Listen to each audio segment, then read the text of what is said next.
فرزند زہرا یہ حالات برے ہیں۔ کاشانہ بصیرت ایک ایسا مکمل یوٹیوب چینل جس پر محروم بصارت کے لیے بالخصوص اور تمام افراد کے لیے بالعموم سینکڑوں کی تعداد میں اسلامی کتب دستیاب ہیں۔ لہذا گزارش ہے کہ آپ اپنی ذمہ داری نبھاتے ہوئے کاشانہ بصیرت کو سبسکرائب کرنے کے ساتھ ساتھ بیل آئیکن کو پریس کیجیے تاکہ آپ علم کے حصول کے ساتھ ساتھ مذہب اہل بیت کی اشاعت میں بھی اہم کردار ادا کرتے رہیں۔ کاشانہ بصیرت۔ فرزند زہرا یہ حالات برے ہیں۔ بسم اللہ الرحمن الرحیم۔ السلام علیکم۔ یہ کتاب آپ کے لیے کاشانہ بصیرت کی یوٹیوب چینل کی جانب سے ریکارڈ کی جا رہی ہے۔ مجھ سے جہاں تک ممکن ہو میں تو اصلاح چاہتا ہوں، میری توفیق اللہ ہی کی طرف سے ہے، اس پر میں نے بھروسہ کیا ہے اور اسی کی طرف میں رجوع کرتا ہوں۔ نام کتاب اصلاح المجالس والمحافل، از قلم حقیقت رقم، حجت الاسلام والمسلمین، صدر المحققین سرکار علامہ شیخ محمد حسین صاحب قبلہ، مجتہد الازہر مظلہ عالی، ناشر Maktaba Sibtain, satellite town Sargodha, Pakistan. Edition پنجم تابع سید اظہار الحسن رضوی، مطبع Izhar sons printers, 9 Rattigan road, Lahore. Izhar تشکر، یہ رسائل اربع یعنی اعتقاد امامیہ، ترجمہ رسالہ لیلیہ، خلاصۃ الاحکام، اسلامی نماز اور اصلاح المجالس والمحافل، طبع ششم، عزیز مکرم جناب آفتاب احمد میمن سندھی اور جناب الحاج انجینئر اختر عباس خان ضلع جنگ کے مالی تعاون کی وجہ سے اس دیدہ زیب اور دلکش انداز میں مومنین کے مشتاق ہاتھوں تک پہنچ رہے ہیں۔ شیخ محمد حسین نجفی، 20 اکتوبر سن 2010۔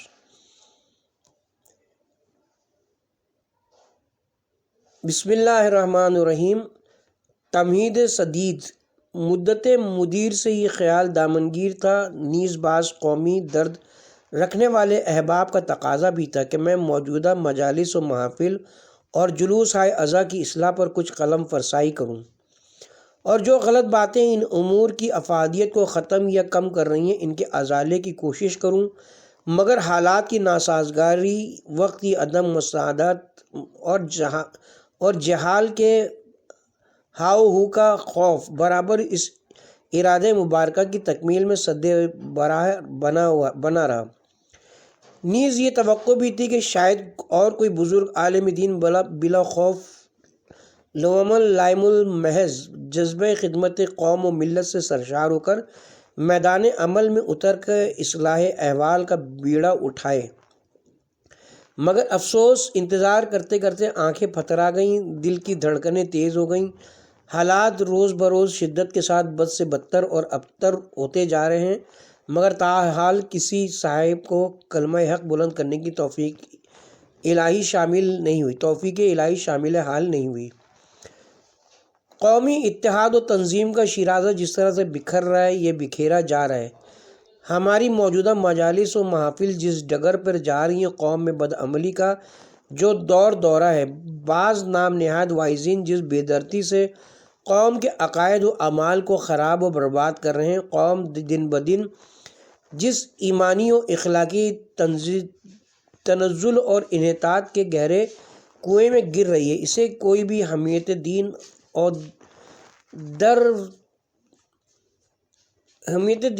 در و قومی اور پہلو میں حساس دل رکھنے والے شخص دیکھ کر خاموش نہیں رہ سکتا۔ ان حالات و کوائف سے واقف و مجبور ہو کر اس وادی پرخار میں قدم رکھ رہا ہوں، اور کوشش کی جائے گی کہ قرآن کریم، احادیث معصومین اور عقل سلیم کی روشنی میں اصلاح احوال کی جائے۔ مجھے معلوم ہے کہ اس سلسلے میں بعض ناملائم و نامساعد حالات سے دوچار ہونا پڑے گا۔ جہال قوم کی طرف سے طعن و تشنیع کی زبان بھی دراز ہوگی۔ دشمن مجالس وہابی قاصر بلکہ مقصر اور نامعلوم کن کن قبیح القاب کے ساتھ یاد کیا جائے گا، اور بعض سست عزم اہل علم جو تسامع فی عدلۃ سنن کی حدود کو حد سے زیادہ وسیع کر چکے ہیں، یا وہ جہال جو ملتبس بالباس علماء ہیں، جو جاہلوں کی تائید اور ان کی ہاں میں ہاں ملانے میں اپنی کامیابی کا راز سمجھتے ہیں، وہ بھی ان جہال و ضلال کی پشت پناہی اور ہمنوائی کریں گے۔ بہرحال ہمیں اس کی جو قیمت بھی ادا کرنی پڑے ہم حاضر ہیں۔ اہل ایمان کا خدائے منان نے یہ وصف بیان فرمایا ہے کہ وہ حق کے معاملے میں کسی ملامت کرنے والے کی ملامت سے نہیں ڈرتے، کیونکہ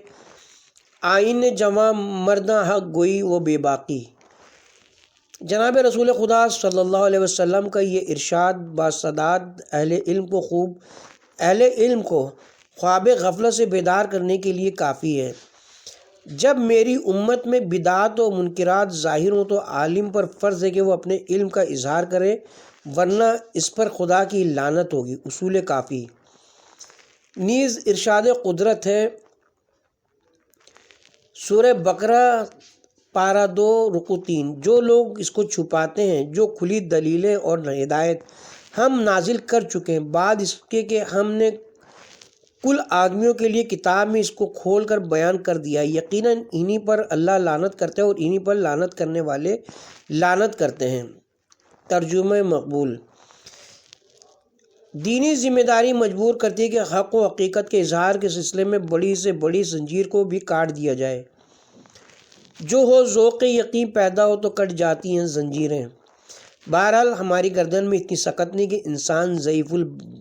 ضعیف البنیان کو خوش کرنے کی خاطر خالق دو جہاں کو ناراض کر کے اس کی لعنت کو توق اٹھا سکیں۔ مجالس عزا بہترین عبادت اور بخشش گناہ کا بہترین ذریعہ ہیں۔ اس حقیقت میں کسی بھی شیعہ کو ہرگز کسی قسم کی کوئی شک و شبہ نہیں ہو سکتا کہ سرکار سید الشہداء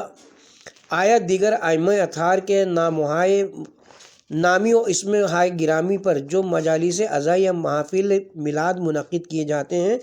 یہ بہترین اسلامی عبادت اور آسیان امت کی بخشش گناہانہ کا بہترین ذریعہ و وسیلہ ہیں، جیسا کہ اس قسم کی بکثرت روایات کتب معتبرہ میں ائمہ طاہرین علیہ السلام سے مروی ہیں۔ ذیل میں 2-4 احادیث اہل ایمان کی جلائے ایمان کی خاطر بیان کی جاتی ہیں۔ حضرت صادق آل محمد علیہ السلام فرماتے ہیں، کامل الزیارہ، اے ابو ہارون، جو شخص جناب امام حسین علیہ السلام کے بارے میں کچھ شعر پڑھ کر 10 آدمیوں کو رلائے، اس کی جزا جنت ہے۔ پھر آج جناب نے رونے والوں کی تعداد کو ایک ایک کر کے کم کرنا شروع کیا، یہاں تک کہ ایک آدمی تک نوبت پہنچا دی۔ فرمایا، جو شخص سرکار شہادت کے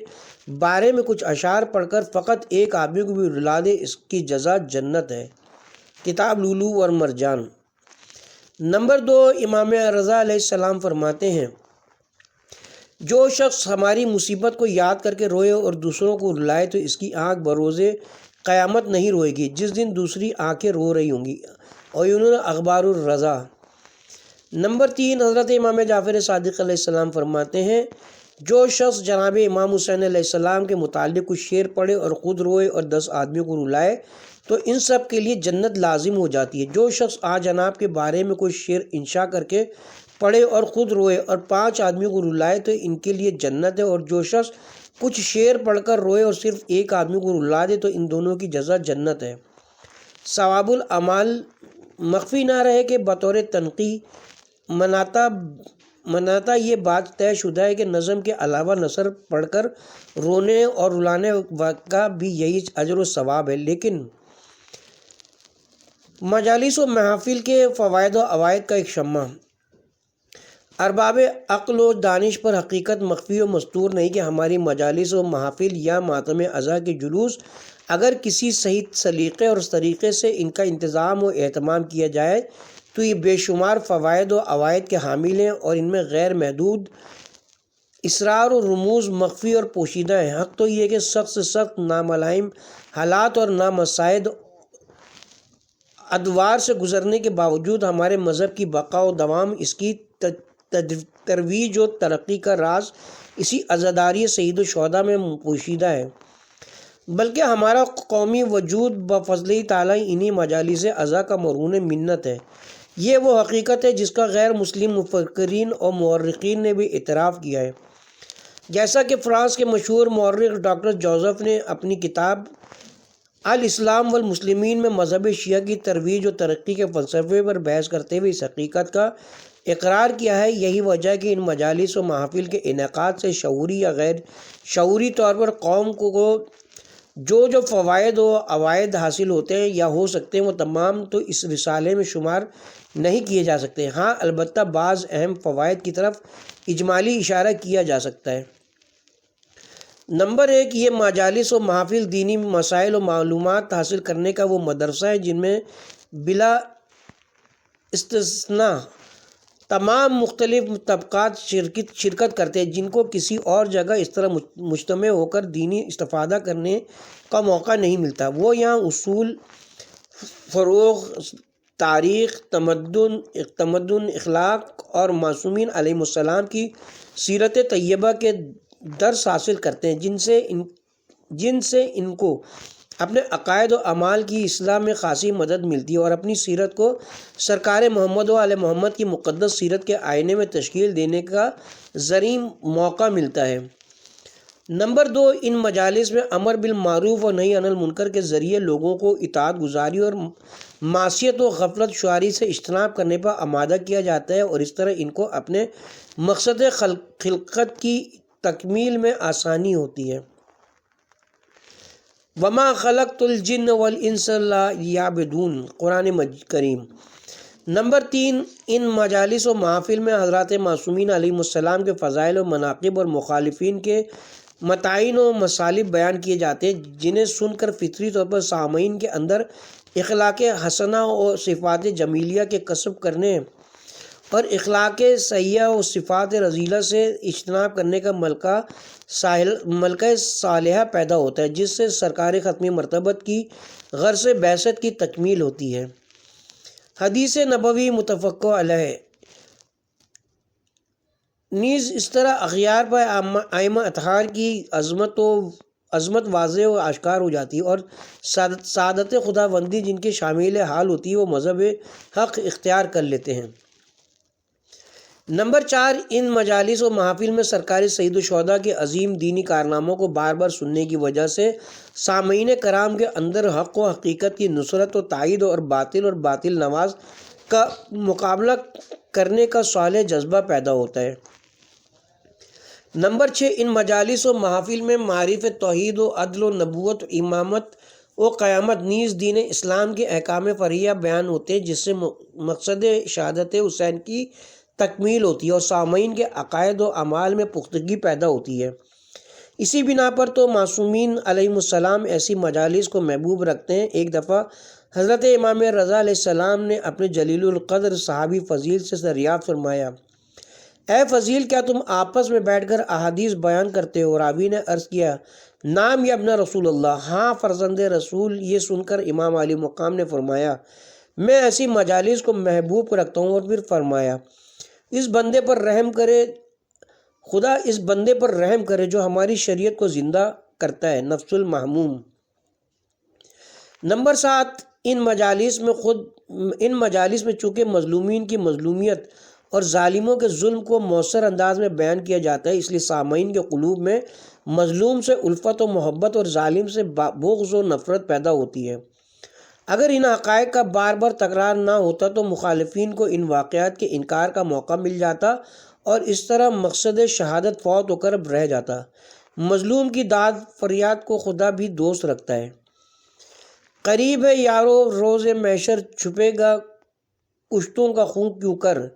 جو چپ رہے گی زباں خنجر، لہو پکارے گا آستین کا۔ نمبر 8، ان مجالس میں شمولیت کرنے سے دنیا دوں میں بے رغبتی اور آخرت کی طرف رغبت بڑھتی ہے۔ دنیا کی بے ثباتی اور اس کی حقارت آخرت کی ہمیشگی اور اس کی جلالت کی تصویر آنکھوں کے سامنے پھر جاتی ہے۔ جب وہ اپنے بزرگان دین یعنی ائمہ طاہرین کے دنیاوی مصائب و شدائد سنتے ہیں تو ان کو یقین ہو جاتا ہے کہ اگر خداوند عالم کی نگاہ میں دنیا کی پر مغز کے برابر بھی کچھ قدر و قیمت ہوتی تو وہ ہرگز اپنے اولیاء کو ان جاگوداز مصائب میں مبتلا کر کے کفار و مشرکین اور منافقین کو لذائذ و حذائز دنیاوی سے مطمئن نہ کرتا، لہٰذا اس طرح ان کے دلوں سے محبت دنیا کی جڑ کٹ جاتی ہے۔ لیال الاخبار۔ نمبر 9، ان مجالس سے انسان کو درس صبر و رضا ملتا ہے اور انسان کو دنیاوی مصائب و آلام ہیچ نظر آتے ہیں، کیونکہ جب وہ دیکھتا ہے کہ جو بزرگوار باعث تخلیق کائنات تھے اور لولاک لما خلقت الافلاق کے مصداق ان کے ساتھ کیا سلوک کیا گیا، دین کے معاملے میں ان پر جو فوق تصور مصائب و آلام کے پہاڑ ڈھائے گئے، انہوں نے بغیر کسی جز و فض کے بڑی خندہ پیشانی کے ساتھ ان کا استقبال کیا، گویا وہ زبان حال سے کہہ رہے ہیں۔ اس طرح سننے والوں پر اپنے واجب الاعتقاد معصومین کی تقلید و تعظیم میں مصائب دنیا پر صبر کرنا بالخصوص جو دین کے معاملے میں وارد ہو سہل و آسان ہو جاتا ہے، بلکہ دینی معاملے میں قربانی کرنے کی امنگ اور آرزو پیدا ہو جاتی ہے۔ نمبر 10، ان مجالس و محافل کے انعقاد سے سرکار رسالت مآب اور ائمہ اطیاب کے ساتھ مواسات اور ہمدردی کا اظہار ہوتا ہے، ان کی یاد تازہ ہوتی ہے اور ان ذوات مقدسی صفات کے ساتھ اپنے قلبی لگاؤ اور اپنی محبت و مودت کا عملی ثبوت ملتا ہے، کیونکہ محبوب کی خوشی سے خوشی اور اس کی غمی سے غمناک ہونا ایک وجدانی اور فطری امر ہے۔ اسی لیے معصومین علیہم السلام کا ارشاد ہے، ہمارے شیعہ ہماری مقدس دینیت سے پیدا ہوئے ہیں، اسی لیے وہ ہماری غمی سے غمناک اور خوشی سے خوش ہوتے ہیں۔ بحار الانوار۔ سرکار باقر العلوم فرماتے ہیں، ہمارا شیعہ وہ ہے جو ہمارے افعال و اعمال میں ہماری مطابقت و پیروی کرتا ہے، اور جب ہم امن و اطمینان میں ہوں تو وہ مطمئن ہو، اور جب ہم خوف زدہ ہوں تو وہ بھی خوف زدہ ہو۔ محاسن برقی۔ لیکن اگر کوئی شخص باوجود ادائے محبت اہل بیت اس فطری تقاضۂ محبت کے خلاف کرتا ہے، یعنی ان کی خوشی میں خوش ہونا اور غمی میں غمناک ہونا، تو بجائے خود الٹا ان کے ایام حزن و ملال کو اپنے لیے ایام عید و سرور قرار دیتا ہے۔ غنیت الطالبین ملاحظہ ہو تو عقلائے روزگار اس ادا کو غلط قرار دینے پر مجبور ہوں گے کہ کیونکہ محبت چھپ نہیں سکتی بناوٹ کے اصولوں سے۔ دعوت غور و فکر۔ یہ ہے مجالس و محافل کے بے شمار فوائد و عوائد میں سے 10 فوائد جو قطرہ از آئے دریا اور دانہ از انبار کی حیثیت رکھتے ہیں، جو ان کی افادیت کو اجاگر کرنے کے لیے کافی ہیں، کیونکہ قطرے میں دجلہ دکھائی نہ دے اور جو میں کل کھیل بچوں کا ہوا دیدہ بینا نہ ہوا۔ قطرے میں دجلہ دکھائی نہ دے اور جز میں کل، اس کو دوبارہ پڑھتے ہیں شعر کو،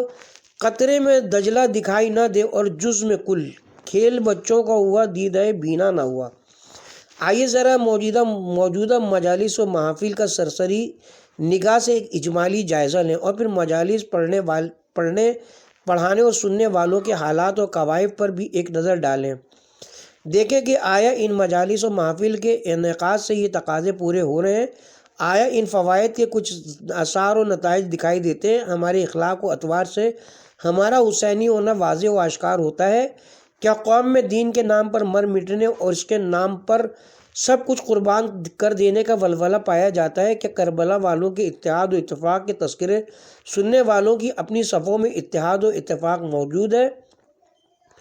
آج ہمارے کچھ لوگ مذہب حق و خیر بات کہہ کر کہیں دوسرے باطل مذہب کی چوکھٹ پر جبہ سائی تو نہیں کر رہے، آج ہم معمولی تکالیف و مصائب پر گھبرا تو نہیں جاتے، آج ہم ظالم و جابر کی مخالفت اور مظلوم و مقہور کی حمایت سے پہلو تہی تو نہیں کرتے؟ کیا ہم میں بلا خوف و خطر کلمہ حق کہنے کی جرت و محض کا فقدان تو نہیں ہے، غرض کہ ہماری اجتماعی و انفرادی زندگی میں سرکار محمد و آل محمد علیہم السلام کی سیرت و کردار کے آثار واضح و اشکار ہیں یا نہیں۔ یہ حقیقت اگرچہ بہت تلخ اور افسوسناک ہے، لیکن اگر چند لمحے جذباتیت سے بالا ہو کر ٹھنڈے دل و دماغ سے قومی حالات حاضرہ کا جائزہ لیا جائے تو ان سوالات کے جوابات نہایت مایوس کن نظر آتے ہیں۔ ایسا کیوں ہے؟ باوجود لاکھوں روپے خرچ کرنے کے پھر بھی ان مجالس و جلوس ازا کے انعقاد کا مقصد کیوں پورا نہیں ہو رہا ہے؟ یہ وہ سوال ہے جو آج ہر ہمدرد قوم و ملت کے قلب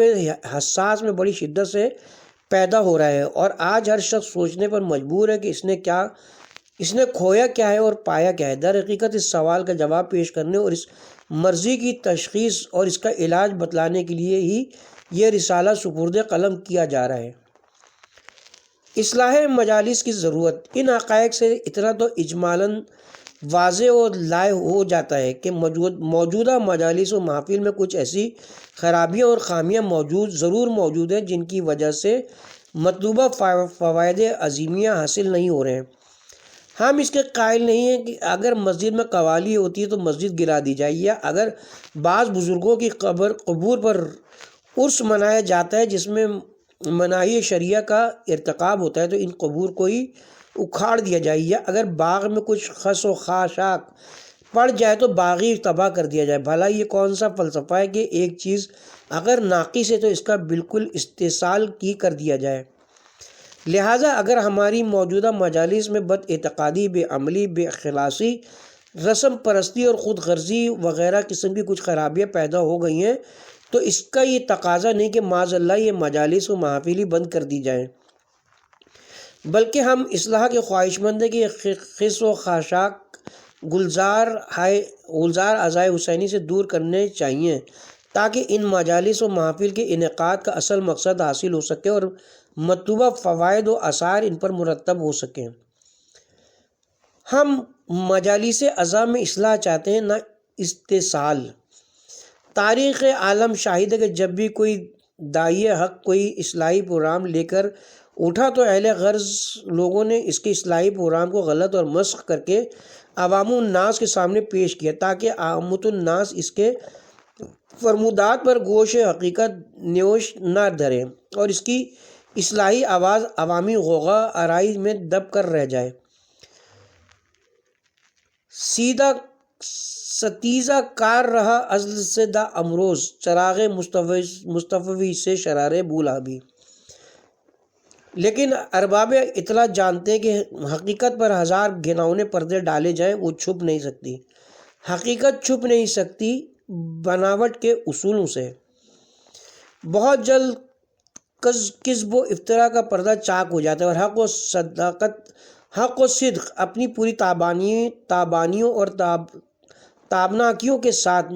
منصع شہود پر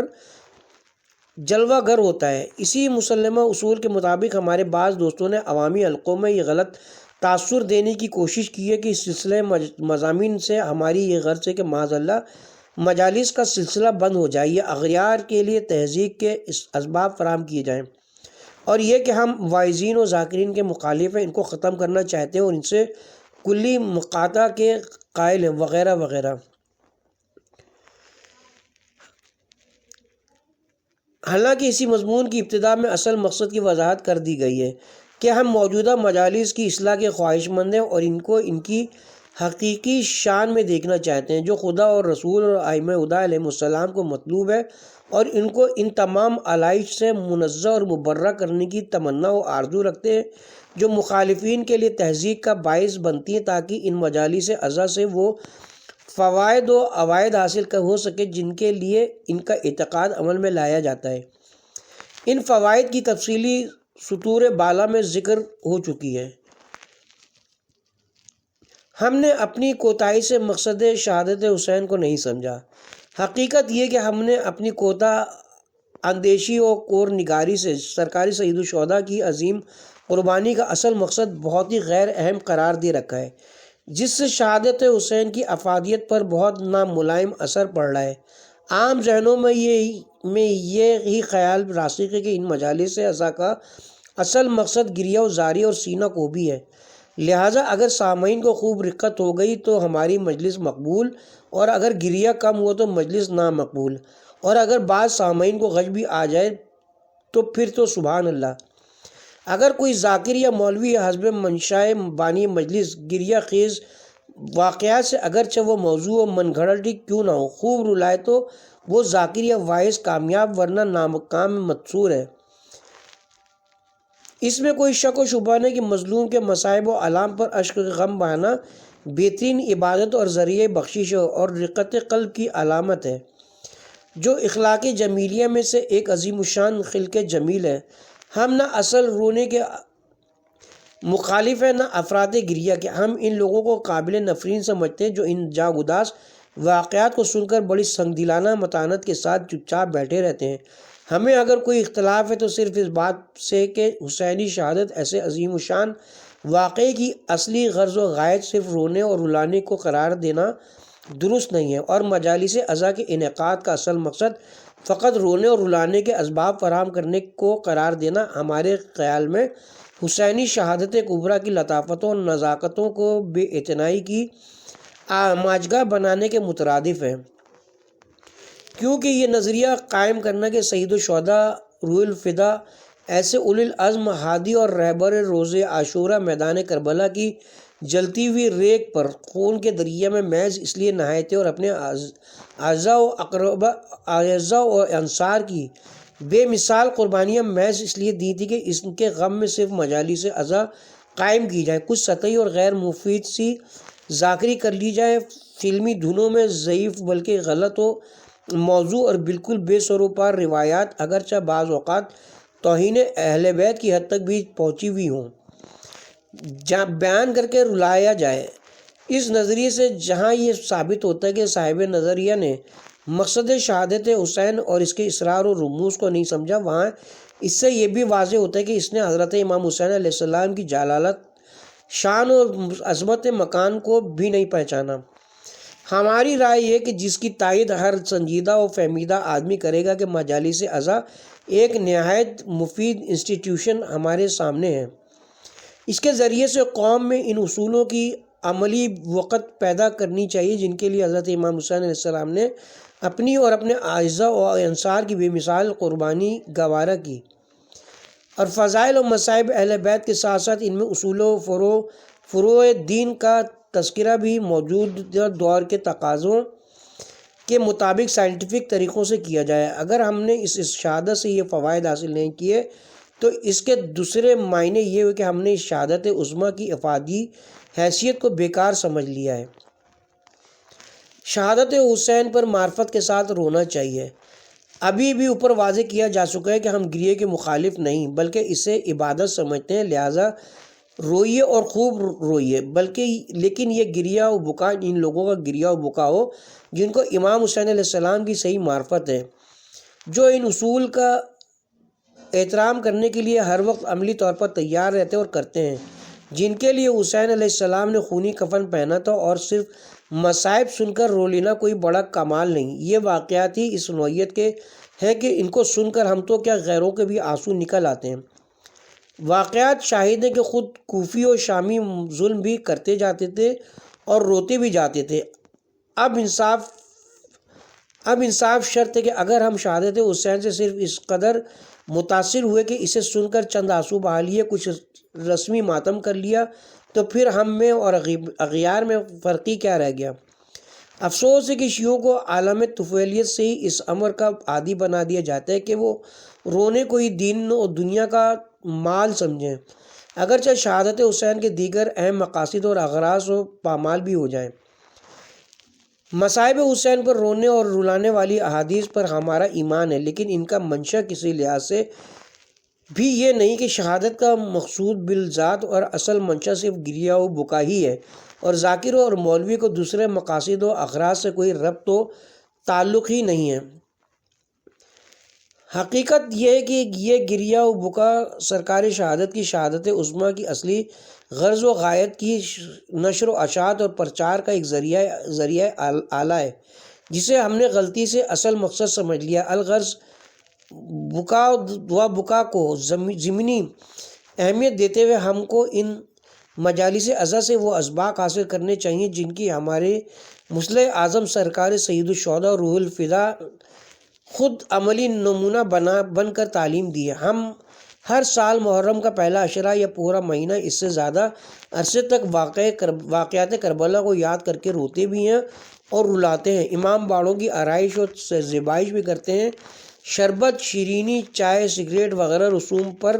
بے دریغ روپیہ بھی خرچ کرتے ہیں، ذاکرین و واعظین کی بھاری بھرکم فیسیں بھی ادا کرتے ہیں، لیکن انصاف سے بتائیے کہ محمدی مشن اور حسینی مشن کا کون سا کام کرتے ہیں؟ ہمارے سارے کام یزیدی، ہمارے سارے افعال یزیدی۔ کیا ایسی حالت میں ہم کو دربار محمدی یا سرکار حسینی سے کسی انعام کی امید رکھنی چاہیے؟ محض رونے پیٹنے اور رسوم ظاہری ادا کرنے سے روح محمدی اور روح حسینی ہرگز خوش نہیں ہو سکتی جب تک حسینی مشن کی تکمیل نہ کریں۔ مجاہد اعظم کتاب کا حوالہ ہے۔ ان حالات و واقعات کے پیش نظر ہم موجودہ مجالس کی روش میں